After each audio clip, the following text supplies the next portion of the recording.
AJ, how you doing? I'm good. I'm good. Too bad we couldn't do Tiger Fest for real because you could have got a blast of this winter wonderland we're dealing with up here. So I'm actually in Detroit. I Oh got no. welcomed with a few inches of snow. So I came up to Detroit for a couple of days, and I well aware of this little winter storm. Yeah, well, nice timing on your part then, Yeah, eh? opening Hey, day. How many days away? no kidding. Hey, just wondering about that. I mean, are you guys got everything planned for February 17th start? And how, I mean, how will that look in terms of logistics with the protocols and how you have to maybe stagger things?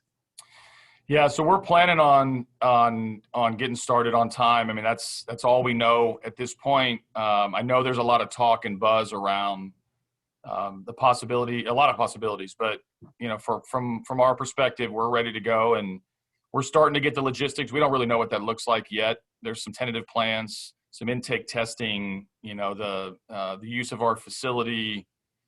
I mean, it's all kind of fluid as we go. So, I mean, hopefully everybody gets in, gets healthy, gets the check, and we can have somewhat of a normal spring, although it appears that it's going to be at least modified based on where the virus is now, and certainly where the league is gonna step in and make sure the protocols are followed. Yeah, so you kind of sense that it'll have to be staggered in terms of however you want to do it, pitchers group, position groups, pitchers throughout the day, probably maybe. I don't know yet. I mean, Josh Paul is going to run camp as he has in previous years, along with George Lombard, and we're doing Zooms every week and sometimes twice a week to get the legit. The poor guy's got to plan a couple of different scenarios. There's one that's the normal camp. We're just gonna plow through this thing and do the best we can to prepare them. There's another that's, do we stagger it? Do we have a major league camp and a mini camp kind of simultaneously going on? We have the whole complex. We're not sharing it with our minor league development system yet. So we have the capabilities to really map it out however we want. But I think there's going to be a larger camp than normal, just given that you don't have that minor league system to pull from whenever you need help with injuries or fatigue or backups. But I don't think any team, all 30 of us, are still somewhat confused on what the actual spring is going to look like. Yeah, no doubt. Just a couple of nuts and bolts kind of things. Are you thinking about using or trying Isaac Purdy's at second base a little bit just to see what that looks like? Yeah, I mean, I've made it no secret that I love, multi-positional players. The versatility is really important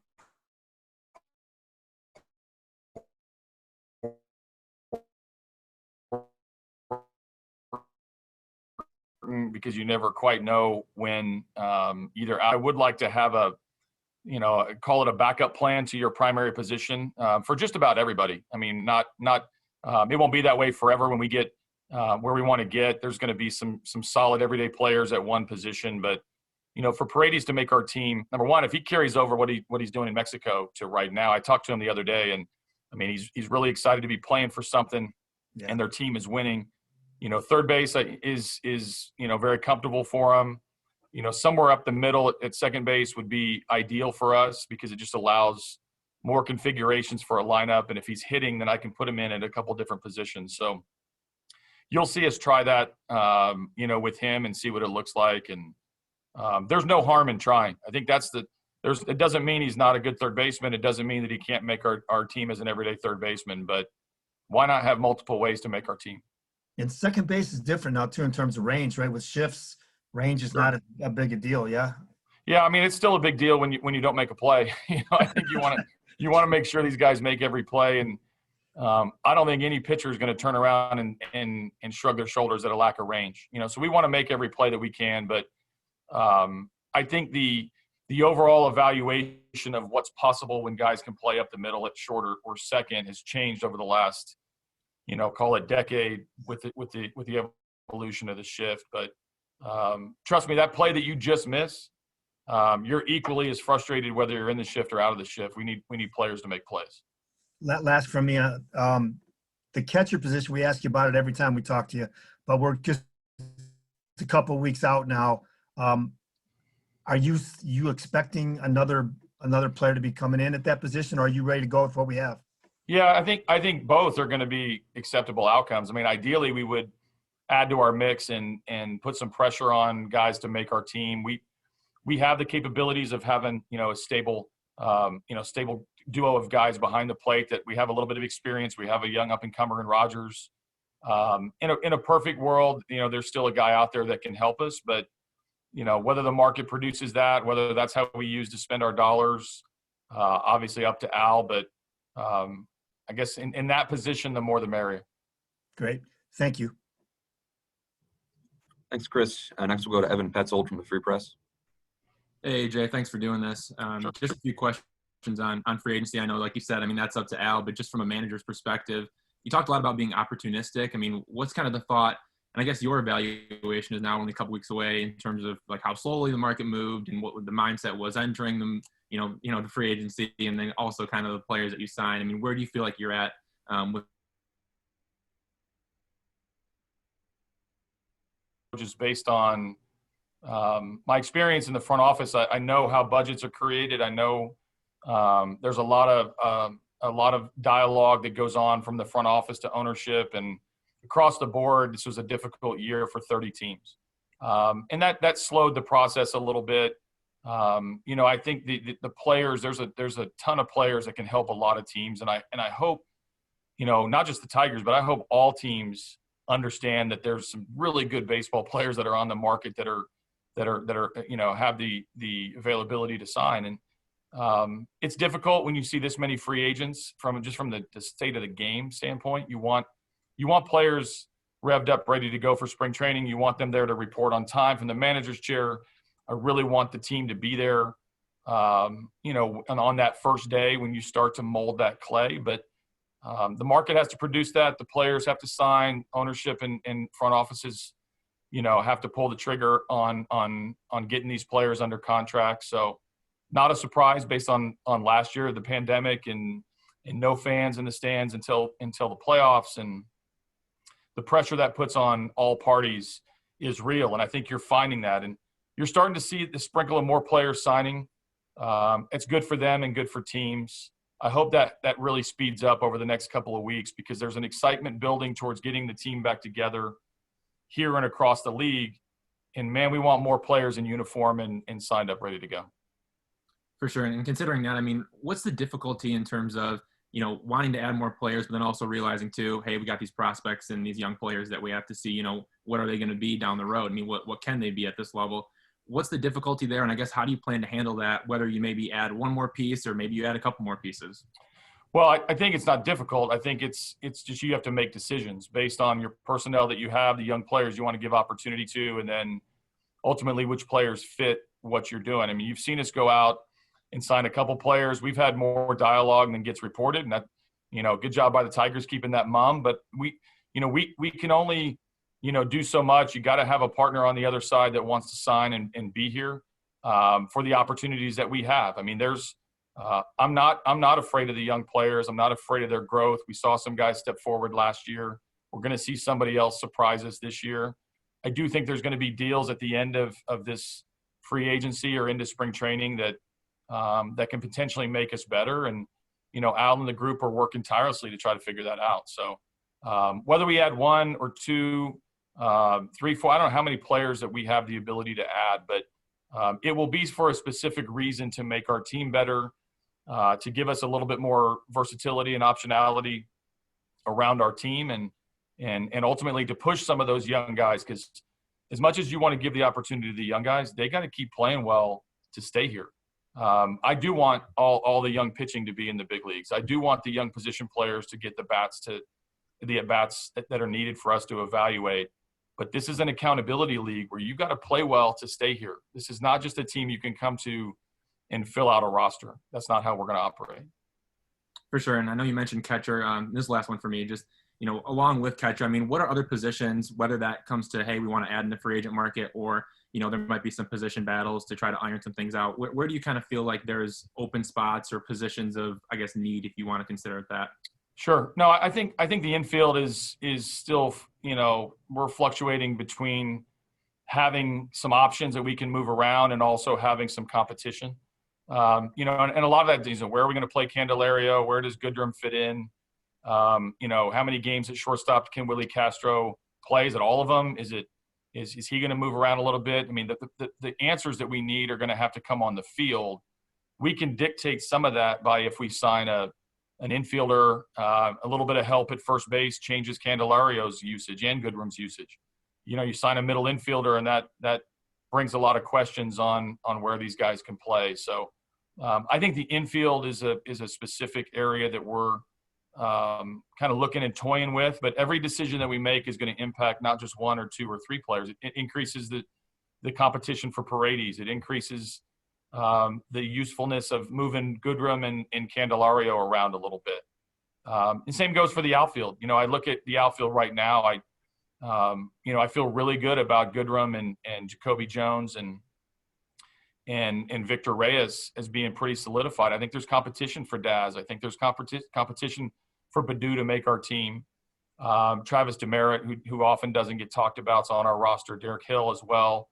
If we add to that mix, that's something that will make everybody sit up straight, because we have a lot of numbers in the outfield, but maybe an opportunity out there as well. So we're not afraid to upgrade, and we're going to do it very methodically as we've done. But when you come to our camp, hopefully you guys get to come to our camp. When you come to our camp, I think you're going to see some competition heating up throughout the spring in that infield position and maybe that last outfield position.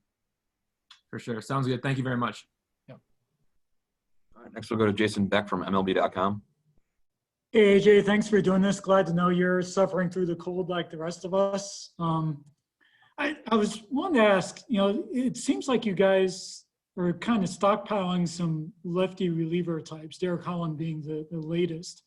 Is that by design, or is that the way the market is kind of washed out? Yeah, the minor league deals, I think are important on both levels. I think it's somewhat of a reaction of unknown on what we're going to do with Norris. If he goes in, and Alexander for that matter, if either of them go into the rotation, that creates an opening to not have enough balance in our bullpen. One other lefty in Soto, who's obviously on our team, and what his role is going to be. So there's a little bit of design in that. I think mostly it's, that those minor league deals that you see are we're giving opportunity to those guys to come into camp and see if they fit on our group. We're not trying to sign 5 or 6 lefties and avoid the right-handed side at all. But I think when you're looking and you're on the outside looking into our team, we have a pretty good group of guys that are already on our team in the bullpen. There is a spot or two depending on how many pitchers we carry. That's attractive to these guys that are trying to find their niche in the game. Ian Kroll's trying to find his niche back in the game. Holland obviously has bounced around and done a lot of different things, starter and reliever. He struck out a few guys last year, so his underlying numbers are a little bit better than perhaps his ERA or what you look at. So opportunity is driving that more from their side. These guys have to be able to to get through innings, to maybe build their pitch count. I like the 30 to 45 pitch reliever as much as I like the versatility in the infield that we have. So that's more of a key attribute. You referenced Soto. He seems to have had a pretty good winter ball campaign as well. You have Joe, who seems to already be in Lakeland working out. You have Brian Garcia coming off a pretty good stretch run. How do you see the closer position, the closer competition? Do you want to go into the season with a set closer? Well, that's a big question for someone who hasn't met 90% of the bullpen. I met Joe Jimenez at the All-Star game in 2018. I've come across Buck Farmer, been on the phone with Norris if he ends up in the bullpen, but I don't have a feel for the bullpen quite yet. I know the closer role, over my time in baseball, it's a great distinction. It's somebody that the team feels like when he comes in the game, it means we're about to win. I'm not afraid of the designated closer role, but someone's got to earn it. I think there'll be a competition for any of these leverage innings. And we always often build the appeal from the back. The ninth inning is super sexy role that that everybody covets.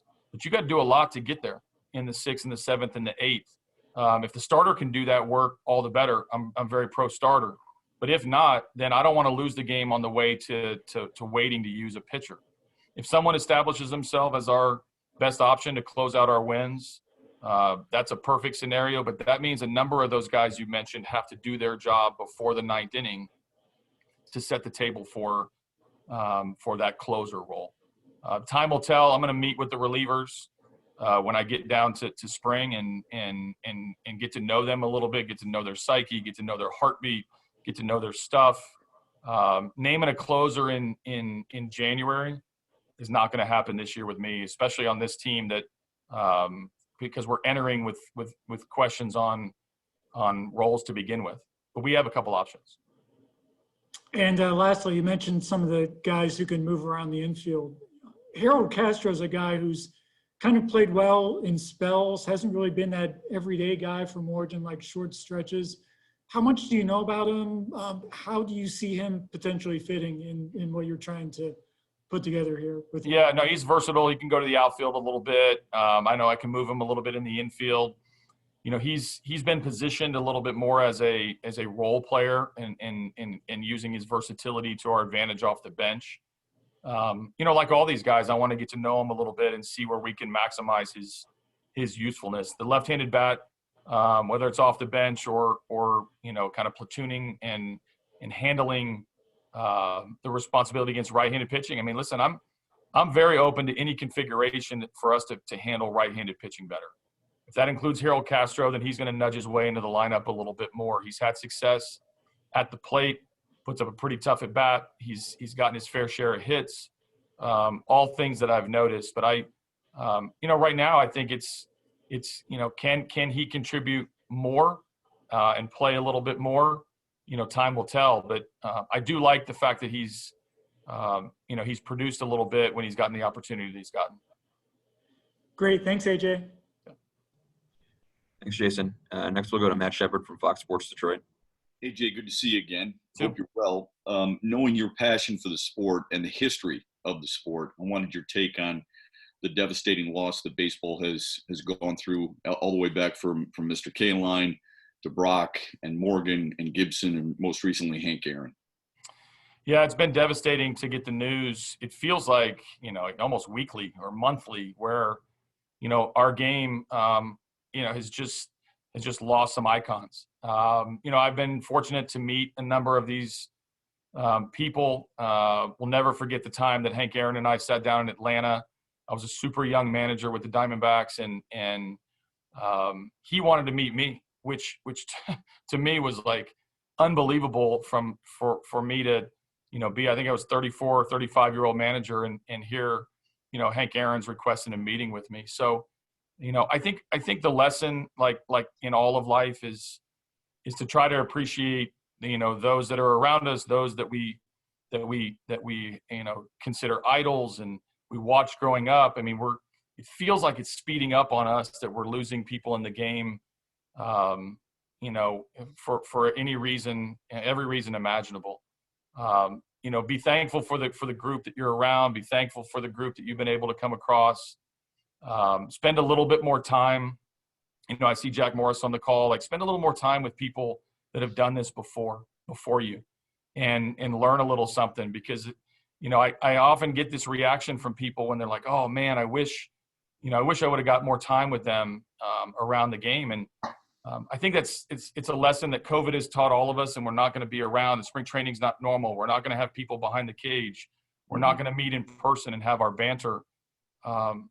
You know, devastating news like losing icons in our game is another reminder that appreciate where your feet are.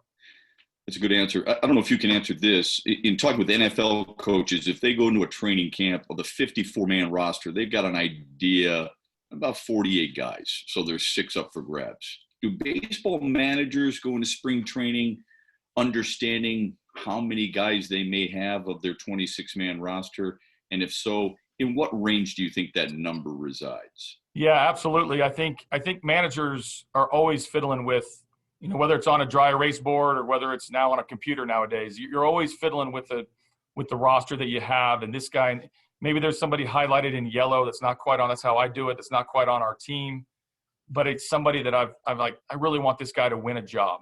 And that's kind of what I was talking about earlier with the outfield. I think there are, you can go into a camp with these, 3 outfielders are on our team, and this group of 4 or 5 outfielders are competing for that 4th or 5th outfield spot. Same goes for our catching. I mean, I don't have anybody penciled in to make our team on the catching side, but I have numbers. We're going to have 7 or 8 catchers, and if we add another one, so be it. So I think those spots are open. That last infield spot, now configuring your team with 13 position players and 13 pitchers, or 14 and 12, or all that debate is going to happen in Lakeland. But I think generally speaking, most teams go into camp with 2 or 3 spots that are open. Your better teams might only go in with 1 big competition. Maybe your teams that are rebuilding are have 5 or 6 open. I think we're right there in the middle where I think I can predict our team pretty well, but there's going to be a surprise, and there's going to be a spot or 2 that are open. I would say 4 or 5 competition spots. It's good to see you again. Thanks for doing this. Yep, you got it. Thanks, Shep. Next, we're going to go to Jeff Seidel from the Free Press.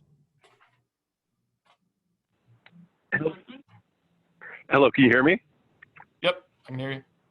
Okay, cool. I'm on my phone and I wasn't quite sure how to do that.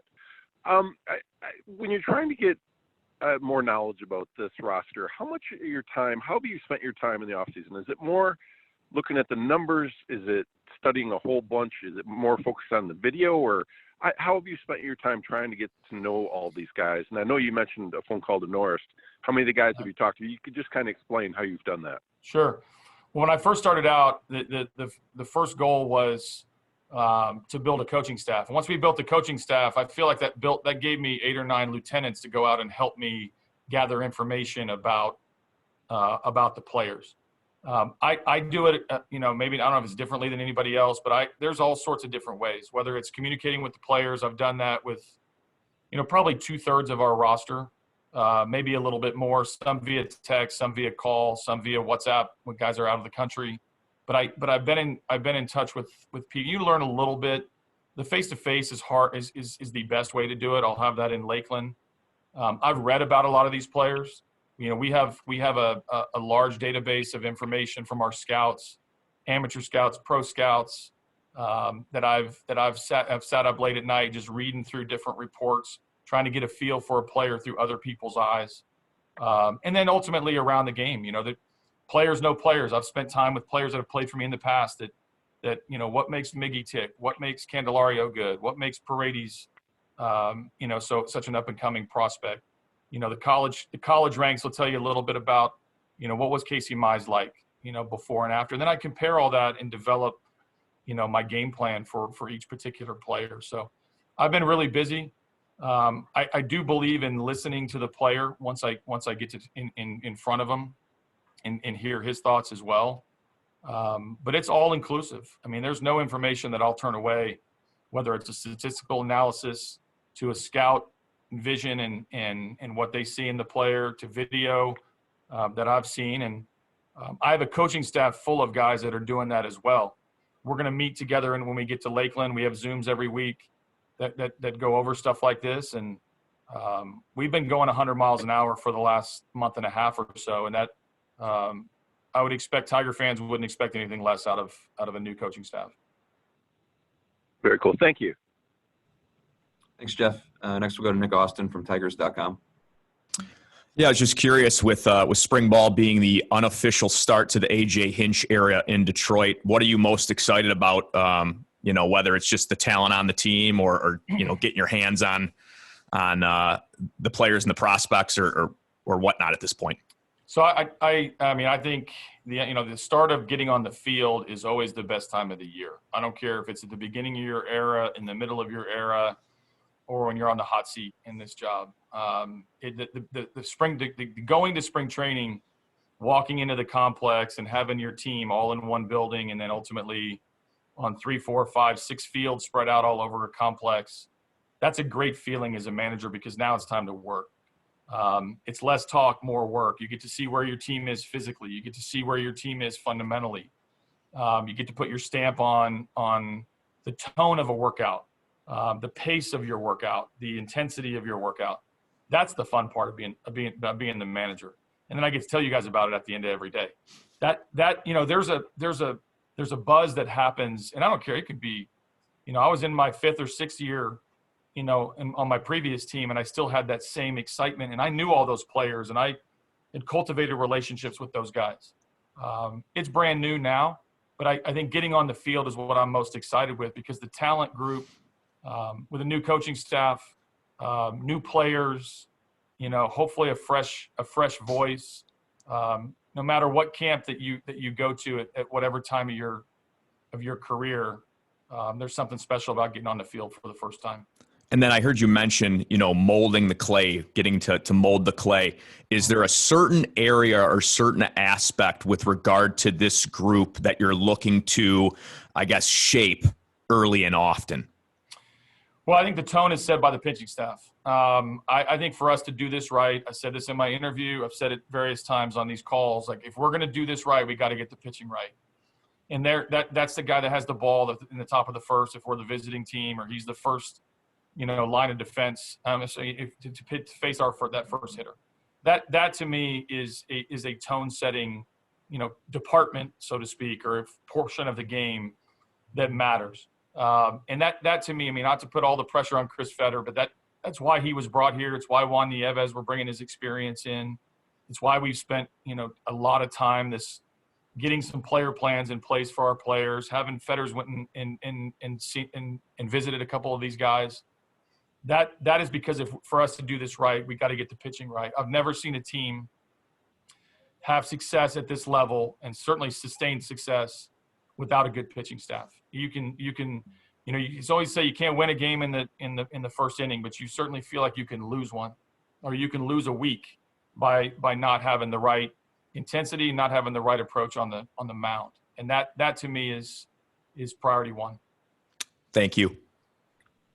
All right, next we'll go to Daniela Bruce from the Word on Woodward. Hi, AJ. Just a quick one from me. You talked about the outfield a couple of times now in the competition that we're going to see at spring training, specifically Akil Badu, the Rule 5 draft pick. Obviously, you guys see some potential in him. What is that potential, and what are your expectations for him heading into spring training? Yeah, Badu was a guy our scouts really liked. That Rule 5 pick can be tricky, but there's also been some success. You look at Victor Reyes as an example, who's stuck in the big leagues as a Rule 5 pick. I've been around a few of them that have come and gone. There's been some guys that haven't made it.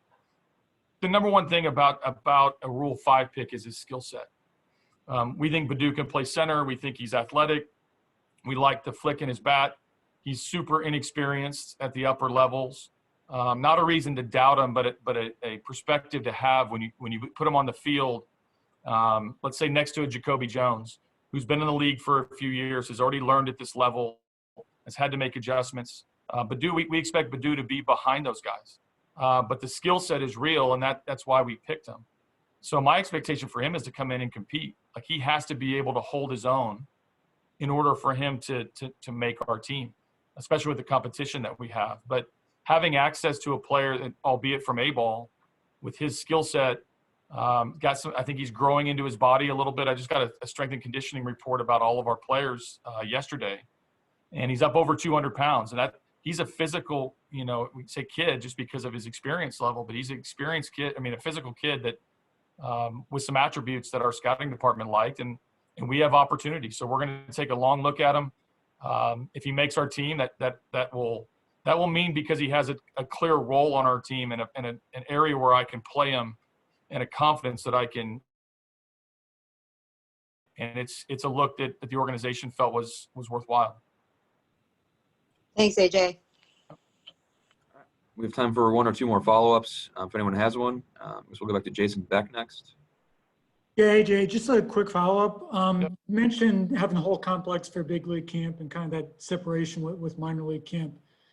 I would assume then that means a lot of your normal AAA guys will be part of big league camp, but does that affect what you guys do with like Riley Green or Spencer Torkelson, guys who I would assume probably wouldn't open the season in AAA or the majors? Right.